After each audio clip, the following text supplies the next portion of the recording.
Dear listeners, I have so much to tell you, and I often don't know where to start. It seems the world doesn't want to admit that sometimes we make mistakes and that sometimes the wrong person gets punished for something they didn't do. Not all of us have been personally affected, but many of us have been impacted by this reality. And I feel like it's my responsibility to share these stories with you and to tell you what I've learned about wrongful convictions. Welcome back to Wrongfully Yours. Today, we're picking up right where we left off with our guest, Eric Anderson. If you tuned into the last episode, you heard the beginning of Eric's jaw-dropping story, how a gunshot wound turned into a wrongful arrest, and how a simple name drop led to him being labeled the prime suspect in a double robbery. Today, Eric walks us through what happened next, the plea deal he was offered, the decision he made to stand trial, and how that choice changed the course of his life. This is a raw, deeply human conversation about injustice, resilience, and the cracks in our legal system. It's also a conversation about the cost of standing in your truth, the impossible choices people face when the system gets it wrong, and the quiet courage it takes to keep fighting anyway. So welcome back, Eric. Last time we left off with you telling us about how the victim who had been pistol whipped brought your name to the police. And somehow this led you to being identified as the prime suspect in a double robbery. So, I mean, this is all kinds of convoluted. And can you just kind of take us through what happened next? Because I don't think that it's really sinking in for me how you go from being a gunshot victim to now being a suspect and you're in the county jail. And presumably, eventually, your innocence was uncovered. So if you can kind of walk us through that process. Yeah. And then I would love to hear what you're doing now because I know you're doing amazing things. Okay. So what I didn't tell you last time is also that I never finished my first year of college. I was Oh, arrested 2 weeks before finals, and that kind of oh, killed my whole little plan to transfer to Michigan State. Um, as far as being identified, I don't know how I was wrongfully convicted, right? yeah. I think that's the question going through all of our minds right now. Listen, I don't know. I think it's the victim rationale, right? The jury Sure. rationalized with the victim and totally ignored the fact that I was in fact a victim. So going through, so like I said, I took the polygraph test, whatever, failed it. I don't know. Didn't get the desired result. Months later, they offered me a plea bargain. They prosecutor office offered plea bargains to avoid going to trial, right? Trial is Sure. expensive. Trial lawyers and paperwork and jurors and all that kind of stuff. Of course. So they offer plea bargains to avoid that type of financial stress from the taxpayer. They offer me crazy plea bargain, Like crazy good for you. crazy good for me. So does that give you a feeling that it's like, oh, they don't have a case? So like they're trying to just get any Yeah, kind of resolution, but they don't yeah, really have enough to prove anything, so they're just trying to hurry up with this? Is yeah. that what's going through Wait, your mind? yeah. Wait till I tell you. So, what you think my plea was? If I say that, so that I was ultimately sentenced to 15 to 22 years for this armed robbery. That's what you ended up sentenced Yeah, to?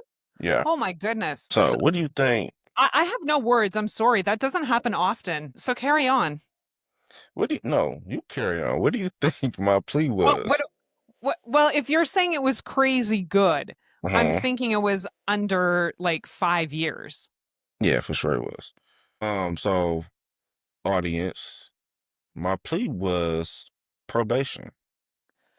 No, no jail time. I would have got it that same day.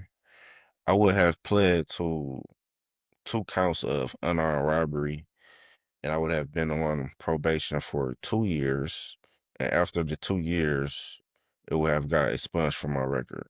That is a crazy good deal. I Yeah. don't. Mm, However, for me, it wasn't. For me, it was a of slap course in my not. face. But for the guilty man, This was like, go It's home. literally a get out of jail free card. Right. So I denied it. Wow. So you My you judge, decided to spin the wheel and take a chance. yeah, because it's like, I'm going to lose here. I'm going to lose here if I take this plea. Sure. Wow. Because who's to say I wouldn't have violated my terms of probation? Yes. Yes. Who's this, like anything could have happened, right? Sure. Sure. And I'll be putting myself on the hook for something I totally had nothing to do with. Now, if I had Yeah. something like what if I committed a crime or all that type of stuff, like okay, give me my punishment. But this was not the situation, so I wasn't about to subject myself to being on the hook for something I didn't do. Yeah. Yeah. So my judge was pissed. I didn't take it. I bet. He yelled in court. He said, "Are you stupid?" Are you kidding me? No, I'm not kidding you. Wow. He yelled in court. He said, "Are you stupid?" I said, "No, Your Honor." He said, "What's your highest level education?" I told him high school. I'm currently in college. I got arrested 2 weeks before finals. He said it's on the record, but he ain't know mentally I was strong as fuck mentally. So it's like, no. They asked me what I wanted to do. I said, we going to trial. I got shot Yeah. on camera. Yeah. The so let me stop. The thing about the camera is that this is 2010, right? Okay. Okay. When you walk inside the establishment, what's the first thing you see in the sky? You see a camera, right? Absolutely. Absolutely, right? Where is this camera angle at? This camera angle is never handed over. So the camera angle that's supposed to be of my face, of my front, was never handed over. Where is it at? What did y'all do with it? But what was handed over was the camera angle of my back. So typically when you walk inside an establishment, you got a camera. As soon as you walk in the building, you look in the sky, look at it, and then you got one that captures the backside too. Sure. Got one that's coming in the building. You got one that's if somebody was to come out the building. Right. Where's it at? So you never had that disclosed to you. Nope, not the one in my front. So Wow. also let me back up. When I was getting interrogated, when I was told them where I got shot at, and they was talking about the video, they asked me what I had on. I told them everything I had on. Really, the significance of this is that I was able to tell them everything I had on 10 days prior. That's incredible because if you asked me what I was wearing 10 days ago, I could not tell you. I promise you. Exactly. I can't tell you now what I had on 10 days ago, but the reason why I was able to tell you what I had on 10 days ago then is Because because you were something shot. significant, and I would never forget what I had on. Yeah. Yeah. So Yeah. it's like all this kind of stuff. I had all this stuff in my favor, and y'all offered me this plea to probation instead of just dismissing the case. Yeah. Y'all, Yeah. y'all tried me one more time before trial. Um, Trial comes and I think my lawyer was doing enough just to get by. He had some high moments, but he also had some low moments, right? Fair. Um, one of the low moments was the fact that he never showed the jury the video, but he showed them a video still. For those who Oh, don't know, a video still is simply to like a watch a freeze frame. video, a freeze frame. To watch a video and press pause, Right. or for the younger audience, to watch a story on Instagram and screenshot a part of it. That's what was shown to the jury, not the video, not me moving and not me walking inside. Like, because the video is going to be very short. Like I said, only walked in the establishment 2, 3 steps in. So I walked in, flinch, and then slide out the door. It was like very, very quick. So yeah, I told them no, I didn't want to accept the plea that was offered to me. Go to trial. Trial, he high moments, low moments, um, to the fact that I wasn't satisfied. So it became my time to get on the stand. I got on the stand. I'm like, well, he ain't gonna fight for my life. I got to. So I got up there and I had a good I guess testimony. examination, all that kind of stuff. So one of the things in which I stressed that people didn't understand was that if you shot yourself in the foot. No, I did not shoot myself in the foot. So I know not many Canadians have guns. It's true. Guns aren't a thing really in Canada. I made sure I had a police officer or maybe two on my jury. I think I had a member from the fire department. I had a couple court people that worked in courts, and I had just regular citizens. And the reason why I didn't get rid of certain people was because I wanted people that could possibly own firearms, that could possibly have some type of common sense, right? When it comes to firearms. Sure. In order to shoot yourself in the foot, the likelihood of the bullet entering in the top of your foot is like very high. Like that's where it's gonna go at. Like Right. imagine, And that's what I'm picturing when you say you got shot in the foot. I'm picturing it's the oh, top of your foot. right, yep. Imagine a gun being pointed down at your foot, which is the way it would have to go if you shot yourself. But that's not how my injuries went.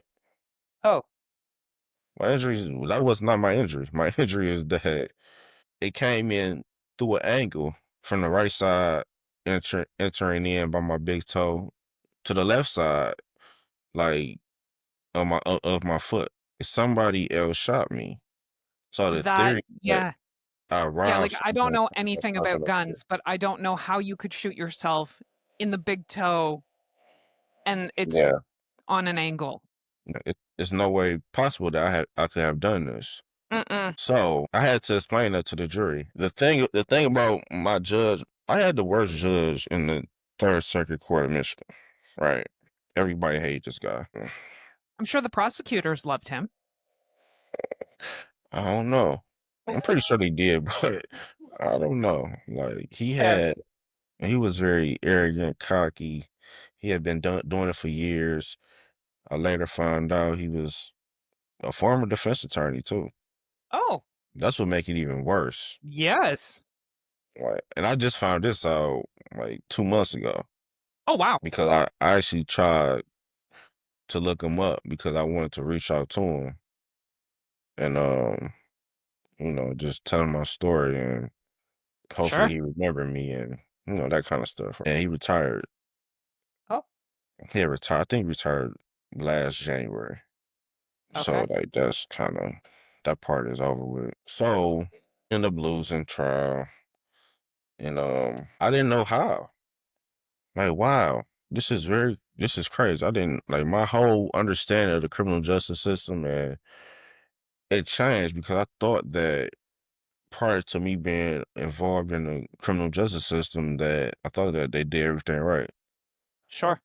Yeah, and I And think most of us are raised thinking that. yeah, we grew up thinking our government gets it right. Yes, However, I went through a very special type of situation, interaction with the criminal justice system.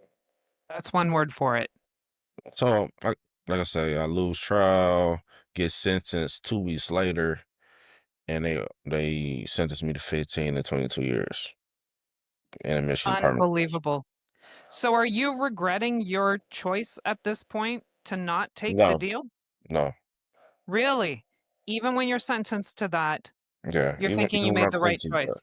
yeah, I did because then I had belief in the appellate process, Sure. and that's a scam too. So it's like, man, what is going on? So the appellate process is fraud as well, right? It's like all these entities and all these people that are parties entities, they're just getting paid to mess up people's lives or to keep Yes. people in this wheel, this cycle, right? Sure. It's like I have real conversations with people about what happened to me, and nobody can understand. No, I'm having a hard time. So yeah, think about me, right? Yeah, I'm still having a hard and time. this is part of it is that I'm thinking like, how do you process this? How do you make sense of this? Yeah, so the reason why I say the appellate process is a scam as well is because they have knowledge of all this, right? Yeah. And I put my I put my appeal in to the Michigan Court of Appeals. They denied three of my four issues. The issue in which they granted was this is in 2012. They granted one, and that was the fact that I was overcharged, overconvicted. Okay. It was a double jeopardy clause where armed robbery consists of a few things. And one of them is assault. I was also convicted of assault with intent to rob while armed. Oh, So it was like that's the same as armed robbery because it was somebody that was assaulted, but it's like, did I actually rob the person? Or was it an intent to rob the person? Like what really happened? So I got charged many different ways of the same stuff, right? I mean sure. convicted of, which activated the double jeopardy clause and which made me have to be resentenced because that changed my sentence guidelines. I go back to the county jail 2 years later, 2.5 years later, and while I was down there, I studied um like what that would look like. And it only took off 9 months. So I was pissed. Cause y'all gave me 180 months. Yeah. And you telling me that I'm back to get 9 months off my sentence, but not back to go home. But the judge ended up blessing me and he took off 12 months. So Oh, so nice. yeah, so nice for extra three months. Yeah. I was pissed No doubt. because like I said, I'm back for a specific reason, but not back for the reason which I wish to be back for. Sure. This at this point I gotta pay an attorney. So I'm even more irritated because that means my family gotta pay more money for this guy to represent me. And he just got me a year off. Now I'm blessed for the year. Because people don't get no action at all when it comes to appeals. Yeah. For an innocent guy, I was pissed. So moving along, I go to Michigan Supreme Court, denied. I go to the U.S. Federal Court, Sixth Circuit, denied. I put in my appeal to that, denied. This is my final denial was like in 2017 maybe. My whole time in prison, I learned about the law. I learned about social issues going on in the world. I watched sports. Um, I Not learned what how you to were play. originally planning on learning about when you were Not going to what I was community college. originally. Yeah. Um, I did take college courses. Okay. Um, they got a school here called Siena Heights University, and they had a criminal justice class. They had 10, 10 inmates, residents in a facility, paired with 10 real life students used to come in and two instructors. And we learned about criminal justice. It was a class that happened once a week. Okay. So I was a part of that. I took a Shakespeare class. Oh. Um, I took a horticulture class and I learned how to plant and all that kind of stuff. I took a optometry class, Oh learned my about goodness. glasses and all that kind of stuff. So that was like the last big class I took, right? But when I took that, I was met with resistance because they had just implemented that you had to be within 2 years to take these classes Within 2 years of your release? of your release. Yeah. At Okay. that time, I think I was 6 years, Oh. and they wanted to kick me out, but instead they kept me in, but I couldn't take the state certification Oh. because they was paying for it. Right. So I would have to pay $350 to get that. And that it's like, no, I'm not doing that. Not while I'm in prison. Like that Yep. $350, I'm about to eat that. Yep. That's so that kind of messed up my plans because I really like that. I really like that class a whole Sure. lot. learning about, and I'm not even a person that wear prescription glasses. So for me to learn that, like I was very passionate about it. But moving on, I was later represented by the Michigan Innocence Clinic, and that's how I found my freedom. They fought hard for me. And also I submitted application to the Wayne County Conviction and Integrity Unit, which is an office within the prosecutor office that review claims of innocence. And it worked. Like they reviewed the case from top to bottom, found all type of flaws in the case, and I was granted relief. Amazing. Yeah, And so then you were finally yeah, able to come home. yeah, I found out I was coming home 4 hours before I came home. Wow. Yeah. Wow. So that was a very hectic day. No kidding. I woke up, had a so the prior day, I knew that I was gonna have an attorney call my attorney, which was not unnormal. My attorneys came to see me. I used to talk to him on the phone, and I knew things were happening within the case, but I was not expecting that news because, it seemed like when things are going well, it's always going to be a hiccup. Sure. It's always going to be a reason for it not to work. But this particular time, it worked. That's amazing. Uh, So I see that we are at time again, uh, and I would love to have one more conversation with you just to talk about when you came home, what that was like, and your work with the organization of exonerees, if you would okay. be willing to have one more conversation with me. Yeah, I'm open to that. Awesome. Then we will chat with you next time. Okay. I don't know about you, but I am still sitting with a heavy mix of disbelief and admiration. Eric's story is one of heartbreaking injustice, but also one of strength, clarity, and conviction. Despite the odds, he chose not to plead guilty to something he didn't do, and he kept fighting until the truth came out. Next time, we're going to talk to Eric one more time to hear about what happened after his release, the day he found out that he was going home, and the incredible work he's doing now with the Organization of Exonerees. His is a story of incredible courage and determination, so you won't want to miss the chance to hear about his continued journey. And while today's letter may have piqued your interest, this is only part of the story. There's still so much more to tell. The effects of wrongful convictions are far-reaching. They touch us all. I'll write to you again soon as I continue my conversations with those whose lives have been impacted by a wrongful conviction. But until then, I remain wrongfully yours. And so, if you were touched by this episode, please consider sharing it with others, liking and following the podcast on your favorite platform so you don't miss what comes next. And as always, thank you for listening to Wrongfully Yours, where we believe that telling these stories is the first step towards preventing the next injustice. And until next time, stay curious, stay hopeful, and keep fighting for justice. If you have something that you want to talk about with me, or even if you want to just send me some words of encouragement, you can drop me a line at wrongfullyyourspodcast@gmail.com. You can also check out my website, kellylozon.ca, for more information about me and the kinds of things that I do.